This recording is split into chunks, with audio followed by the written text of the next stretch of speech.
जब श्री बद्रीनाथ भगवान विश्राम करते हैं, पट जब बंद होते हैं, तो मेरे नारायण के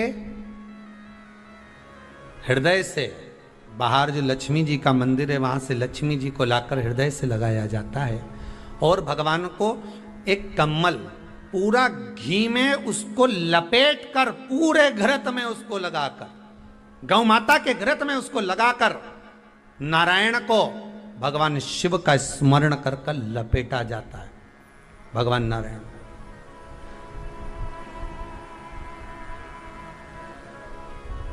बद्रीनाथ बाबा के मंदिर में दिया घी से भर दिया जाता है, ताले लगा दिए जाते हैं, सब नीचे आ जाते हैं। जब अक्षय तृतीया के समय पर पट खोलते हैं, बाबा का कम्मल घृत से जुड़ा हुआ वैसा कि वैसे ही घृत भरा हुआ, घृत में स्थिरता है, घर में घृत के अंदर लक्ष्मी का भाव आ जाता है। हमारे यहाँ हिंदू धर्म में बहुत सुंदर बात कही जाती थी पहले, आजकल जमाने में कहते कि नहीं कहते मालूम नहीं, पर मारवाड़ के अंदर एक रीति थी। घर के अंदर रसोई घर में एक इतनी बड़ी कुल्हड़ होती थी जिसमें घी भरा होता था, छोटी सी चम्मच होती थी, उसमें पूरे घर का घी खाली हो जाए पर उस कुल्हड़ का घी खाली नहीं होना चाहिए।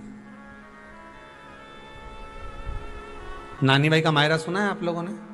अगर नानी भाई का मायरा सुना होगा तो नानी भाई के मायरे में नरसिंह मेहता जी की जो दादी के प्राण छूटे थे वो केवल इसी बात पे छूटे थे। अगर नानी भाई का मायरा सुना होगा तो आपको मालूम होगा, नानी भाई के मायरे में जब नरसिंह मेहता भोजन करने के लिए बैठे तो नरसिंह मेहता की भाभी दुरत गौरी ने कह दिया दादी के सामने, जब दादी बोली क्यों इसकी रोटी में घी नहीं लगा, तो कहा कुल्हड़ का घी समाप्त हो गया है, रसोई घर में जो बाटकी रखी थी उसका घी समाप्त हो गया।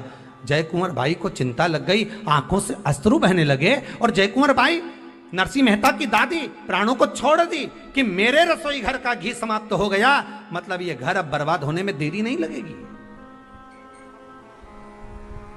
नानी भाई का मायरा कहता है दादी के प्राण छूट गए थे, नैनों से नीर बह रहा था, केवल जरा सा संवाद।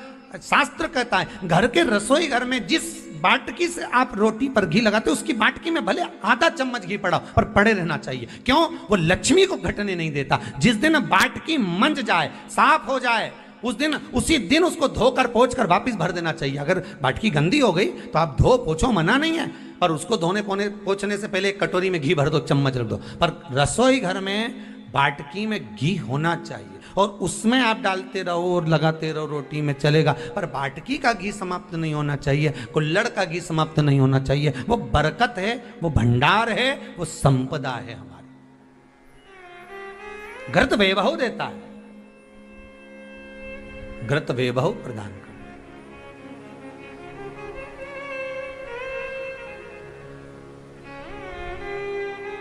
घृत वैभवता देता है। कितना सुंदर कहा है। शंकर भगवान के शिवलिंग पर घृत चढ़ाने के बाद आपने दही चढ़ाया शिव जी को, ठीक है, आपने दूध चढ़ाया, जल चढ़ाया, दही चढ़ाया, शहद चढ़ाया, शक्कर चढ़ाई, मिष्ठान चढ़ाया, जो भी आप शिव जी को चढ़ा रहे हो उसमें से केवल एक पदार्थ, एक वस्तु, घी, शंकर के शिवलिंग पर चढ़ाने के बाद में उसी शिवलिंग का घृत, जहां शिवलिंग रखा हुआ है, शिवलिंग जहां रखा रहता है उस कटी पर उस घृत से हस्त फेर देना चाहिए अपनी मनोकामना कर कर। जो अभिषेक आपने किया है वो अभिषेक का फल भगवान भोलेनाथ कुछ ही दिन में प्रदान कर देते हैं। मात्र उंगली फेर देने पर, घृत पात्र की उंगली, घृत का जो आप अभिषेक कर रहे हो, जल चढ़ा रहे हो, दूध चढ़ा रहे हो, आप पंचामृत सामग्री समर्पित कर रहे हो, आप दुनिया की सारी वस्तु भगवान को दे रहे हो, तो घी चढ़ाते समय जब घी चढ़ जाए, शंकर के शिवलिंग पर घी चढ़ गया, उसकी एक उंगली लेकर शिव मंदिर में जहां शंकर जी पिंडी पर बैठे हैं उस जलाधारी पर जो शिवलिंग रखा हुआ है उसके चारों तरफ उस घृत को लगा देना चाहिए अपनी कामना कर कर। महाराज शिव उसको स्वीकार करता है। क्यों? शंकर और पार्वती के मिलन स्थल माता पार्वती की गोद में भगवान शंकर का जो शिवलिंग स्वरूप विराजमान है, हस्त कमल के अंतर्गत जो भगवान विराजमान है, उसका फल चौगुना मिल जाए।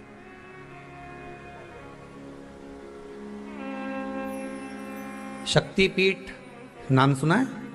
अरे बोलो तो, जितने लोग कथा सुन रहे, शक्तिपीठ नाम सुना है? शक्तिपीठ का मतलब क्या होता है? जहां पर माता सती के अंग के टुकड़े होकर गिर पड़े, वो शक्तिपीठ के रूप में निर्मित हो गए। तो जितनी भी शक्तिपीठ होती है, उन शक्तिपीठ में आप लड्डू चढ़ाएं, पेड़ा चढ़ाएं, वस्त्र चढ़ाएं, आभूषण चढ़ाएं, सोना चढ़ाएं, चांदी चढ़ाएं, मुद्रा चढ़ाएं, आपकी मर्जी पड़े करोड़ों रुपए चढ़ाएं, मना नहीं है। पर शक्तिपीठ का दर्शन करने जब जाएं तो कम से कम थोड़ा साथ में गाय का घृत, असली घी साथ में लेकर अवश्य जाएं। क्यों? शक्तिपीठ पर भी घी समर्पित करने से मनोकामना पूर्ण हो जाती है। आप आएंगे शक्तिपीठ का दर्शन करके और मनोकामना पूर्ण होना है, मात्र शक्तिपीठ। आप चढ़ाएं वस्तु, ढेर चढ़ाएं, आप सोना चांदी, अंबारियों में धन दौलत सब चढ़ाएं, पर साथ में आप चुनरी चढ़ा रहे हैं, साड़ी चढ़ाएं, घृत भी दीजिए, घृत भी प्रदान।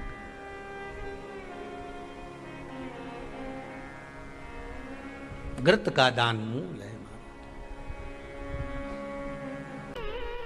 धर्म पत्नी से संतान नहीं, औलाद नहीं, बड़े दुखी है, बड़े दुखी।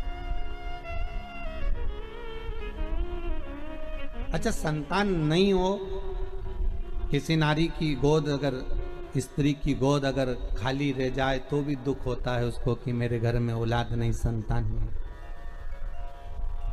हम कई बार कहे, आज फिर कहते हैं, ये टेस्ट भी बाद में कराना, सारी जांचें बाद में कराना।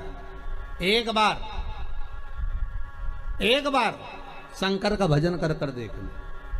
सब जगह से अगर हार जाओ और सारे रिपोर्ट आपकी आपने सब दूर दिखा ली, तो एक बार शंकर पर भरोसा कर कर तुमरुका जी का नाम लेकर सफेद आंकड़े की जड़ को शिवजी पे से रजस्वला धर्म के 7वें दिन 21 बार घुमा लो।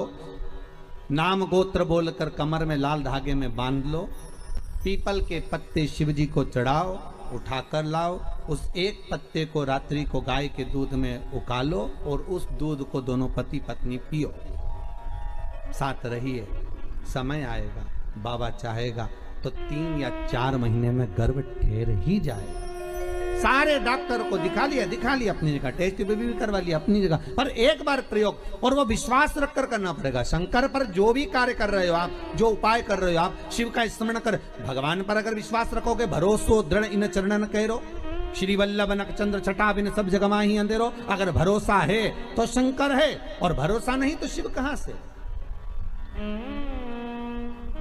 विश्वास लेकर अगर आए हो तो काम तो होगा। ये लोग काशी से आए हुए हैं, विश्वास लेकर ही तो आए होंगे कि हम जाएंगे शंकर की कथा में तो बाबा कृपा जरूर करेगा। कई लोग यहाँ पर बैठे हुए हैं जो विश्वास लेकर आए हुए हैं, दूर दूर से आए हुए हैं, केवल विश्वास लेकर कि भगवान कृपा करेगा किसी न किसी रूप में, मुझे विश्वास है कि बाबा मेरी सुनेगा। और फिर कहता हूं, कथा में अगर आपने मन लगा लिया, भले टीवी चैनल के माध्यम से श्रवण कर रहे हो, भले मोबाइल के माध्यम से श्रवण कर रहे हो, भले पंडाल में सुन रहे हो, बाबा से अगर दिल से आपने अगर कह दिया तो 3 महीना बहुत होता है सब कामना पूरी होने के लिए। मेरा बाबा आपको कुछ ना कुछ दे ही देता है, बस आपकी रुचि के अनुसार सुख प्रदान कर ही देता है। आप उस पर विश्वास, भरोसा, भटकना नहीं है हमको, मार्ग से विचलित नहीं होना। कहती है घंटी का नाद, उसको भगवान के लिए बजाते हो कि भगवान तुम भोजन करो, भगवान तुम जा, नहीं। शिव महापुराण की कथा कहती है घंटी का नाद इसलिए करा जाता है कि अपनी बुद्धि को, अपने चित्त को केंद्रित करो भगवान के चरणों की ओर। और जितने घर में सदस्य हैं, घंटी की आवाज को सुनकर अपने विवेक को ये केंद्रित कर लें कि मेरे घर में मेरा लड्डू गोपाल, मेरे घर में मेरा ठाकुर, मेरे घर में मेरा राम, मेरे घर में मेरा दत्त, मेरे घर में मेरा हरि विठल, मेरे घर में मेरा विश्वनाथ, मेरे घर में मेरा सोमनाथ बैठा हुआ। अपनी बुद्धि को केंद्रित करना, अपने विवेक को केंद्रित करना, अपने चित्त को केंद्रित करना कि यहां मेरा भगवान बैठा है और मुझे मेरी बुद्धि को केंद्रित करना। और मेरी जीजियों से, सूरत के मेरे जीजाओं से निवेदन है, बेटी और बेटाओं से निवेदन है, अगर शंकर जी के मंदिर में जाकर एक लोटा जल अगर आप चढ़ा रहे हो तो भगवान को धन्यवाद देना कि मेरे पिछले जन्म के अच्छे कर्म मुझे बाबा तेरा। कोई पूर्व का कोई अच्छा कर्म होगा, कोई पूर्व का अच्छा कर्म होगा जो मुझे बाबा तेरा साथ। मेरी जीजियों से, मेरे जीजाओं से, बेटियों से, बेटाओं से, मंजिल तक पहुंचने के लिए पांव की जरूरत होती है और शंकर तक पहुंचने के लिए भाव की जरूरत होती है।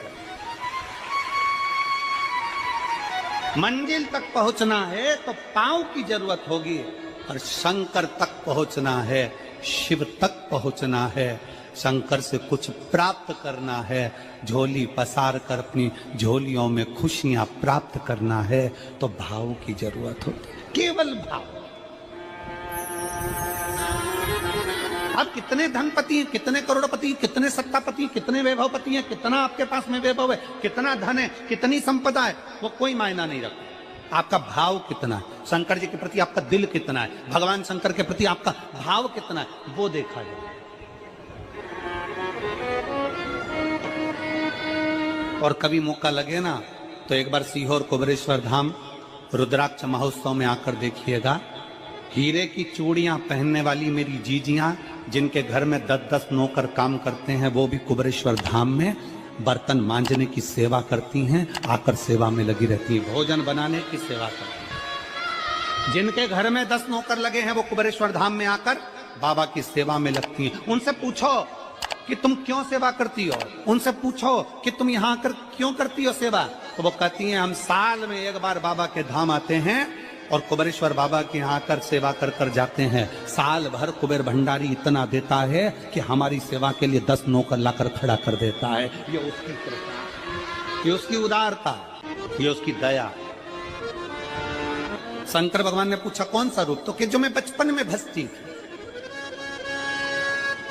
जो मैं बचपन में भजती थी, जिसको मैंने बचपन में दर्शन किए हैं, छोटा सा शिवलिंग, छोटा सा शिव, ठीक है, छोटा सा शिवलिंग का रूप शंकर भगवान रखने को तैयार है, ठीक है। शिवजी ने पूछा कि मुझे उठाएगा कौन। पार्वती जी मुस्कुरा कर कहती हैं सुनो भोलेनाथ, आप अगर अपने असली स्वरूप में बैठते हो ना तो दुनिया का कोई तुम्हें तिल भर नहीं हिला सकता, पर जब तुम छोटे से शिवलिंग के स्वरूप में हो जाते हो तो कोई बच्चा भी तुम्हें गोदी में ले लेता है, क्योंकि वह आपको भोला मानता है, वो आपको भोला मानता है, वो आपको भोला समझता है, सरल सहज।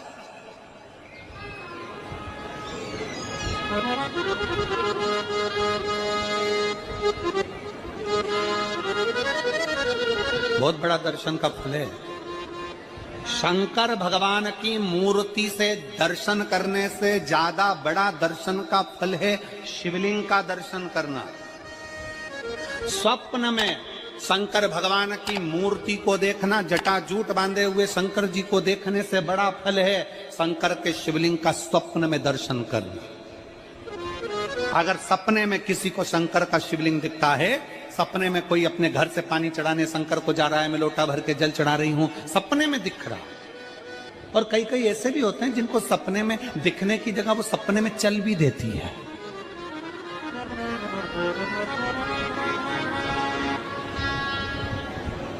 महाराष्ट्र में कथा थी तो वहां एक पत्र आया था, एक भाई ने लिखा था मेरी पत्नी से मैं बहुत परेशान हो गया हूं। उसका नाम हमें स्मरण में नहीं है, सिरपुर की कथा में वो पत्र था। तो उसने लिखा मैं अपनी पत्नी से परेशान हो गया हूं। तो उसे हमने एकांत में बुलाकर पूछा भाई ऐसा क्या हो गया, बता तू क्या हुआ। उसका फोन नंबर था, उसको फोन लगवाया, पूछा क्यों परेशान हो गया। उसने कहा मेरी पत्नी रात को चिल्लाती है बोल बम का नारा है बाबा एक सहारा। कभी कभी सपने में बैठकर चिल्लाती रहती है, ऐसे बैठ जाएगी और चिल्लाएगी श्री शिवाय नमस्तुभ्यं, श्री शिवाय नमस्तुभ्यं।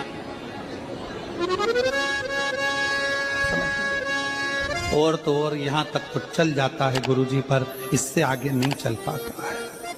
हमने पूछा इससे आगे क्या? नींद में रसोई घर में जाना चाहिए, बाजू में बोतल रख के सोती है ना पानी पीने की, वही बोतल उठ के मेरे को शंकर जी समझ के उंडेल देती है। दिक्कत नजदीक तक, यहां तक भी चल जाएगा कि श्री शिवाय नमस्तुभ्यं जप है, और ये भी चल जाएगा कि बोल बम का नारा है और बाबा है, पर ये नहीं चलेगा कि वो पानी की बोतल ठंड में मेरे ऊपर डाल दे उंडेल के। ये हमने कहा तू कल अपनी धर्म पत्नी को लेकर आना। उसकी पत्नी आई, आंखों से उसके नीर बह रहा था, जल, आंखों से जल बह रहा था। जैसे आज गाड़ी चलाकर लेकर आने वाले जो भाई थे, अब कमल जी आपने किसको भेजा था हमें नहीं मालूम, जो गाड़ी चलाकर आज लेकर आए थे हमको लेकर, उनकी आंखों में जल भरा हुआ था।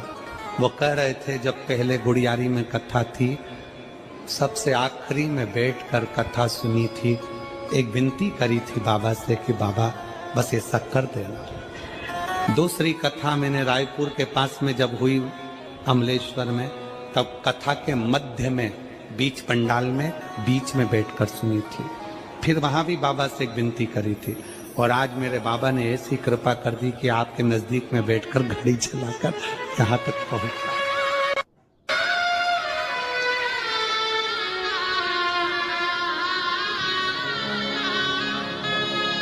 शिव कृपा। गाड़ी चलाते चलाते उनकी आंख में जल था, तो हमने उस दीदी से पूछा, जीजी तुम रो क्यों रही हो, ये बताओ रोने का कारण क्या है?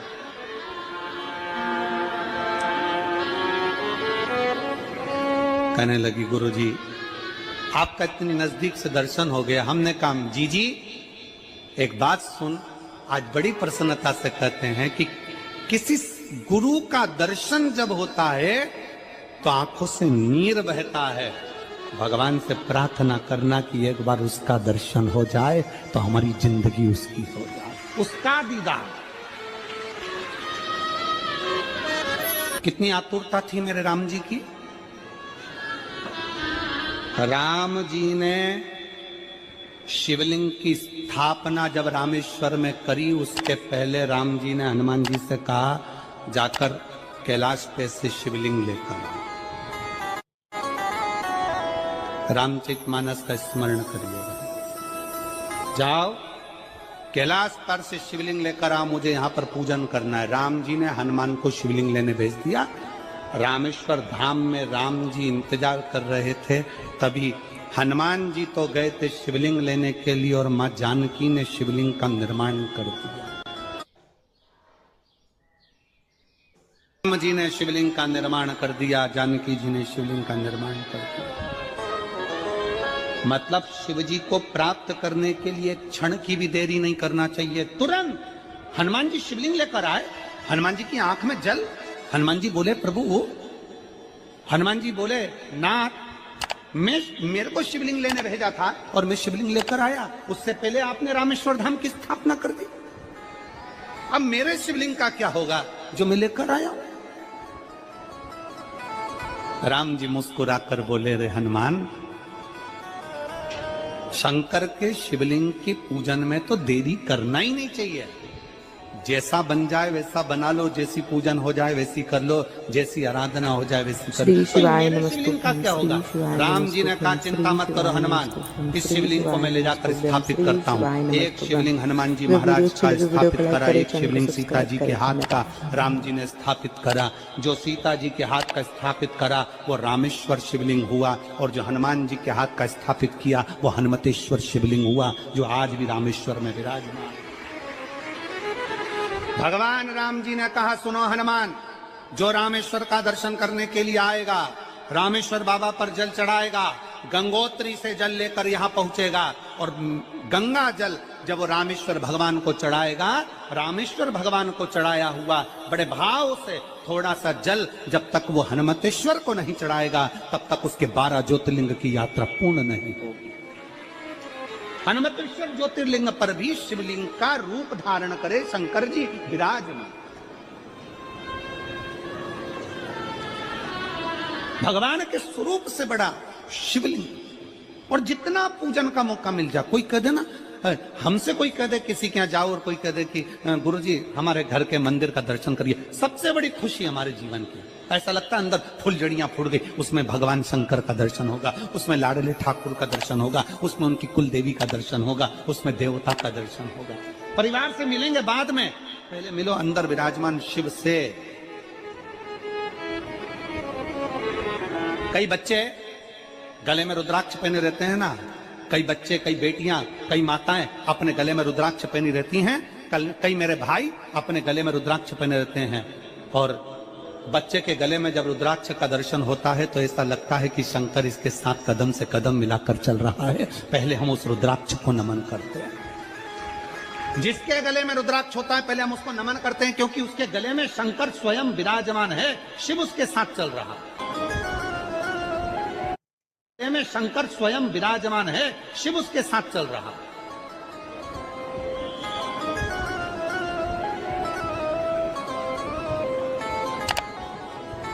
शिव उसकी साक्षी दे रहा है।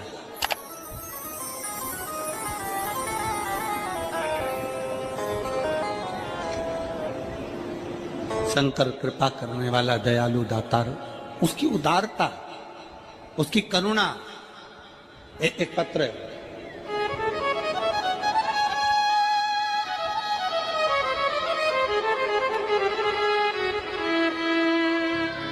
मेरा नाम जानकी देवी, पति श्री बुद्धराम, शिव के अधीन होकर, शिव के अधीन, शिव की शरणागति ग्रहण करता,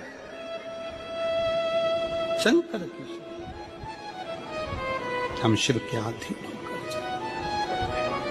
क्या देगा शिव, क्या प्रदान करेंगे भगवान शंकर। मेरी जीजियों, मेरे जीजाओं, मेरी माताओं, मेरे भाई, मेरे बहनों, मेरी बेटी और बेटाओं, जो ये तुम्हारे पास में आकर कोई टॉफी बांट देता है, तुम्हारे पास आकर कोई पानी बांट देता है, तुम्हारे पास आकर कोई बिस्कुट बांट देता है, बाहर जाते जाते कोई खिचड़ी बांट रहा है, कोई चावल बांट रहा है, कोई सांबर बांट रहा है, कोई पूड़ी बांट रहा है, कोई सब्जी बांट रहा है, उस व्यक्ति का नंबर भी लेकर रखो और पूछना कि 3 महीने में तूने जो रायपुर में किसी का मुंह झूठा कराया था, तेरे को 3 महीने में बाबा ने दुगना चौगना दिया कि नहीं दिया। उससे पूछना कि उसने प्रदान किया कि नहीं किया। वो शिव है, शंकर है। अपना रूप बदल लीजिए, शंकर भगवान अपना रूप बदल लो।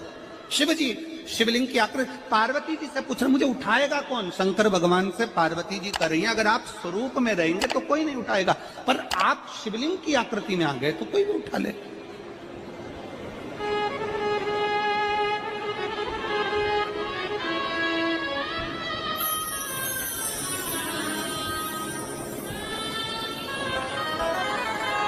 अपने बाप के घर, अपने पिता के घर,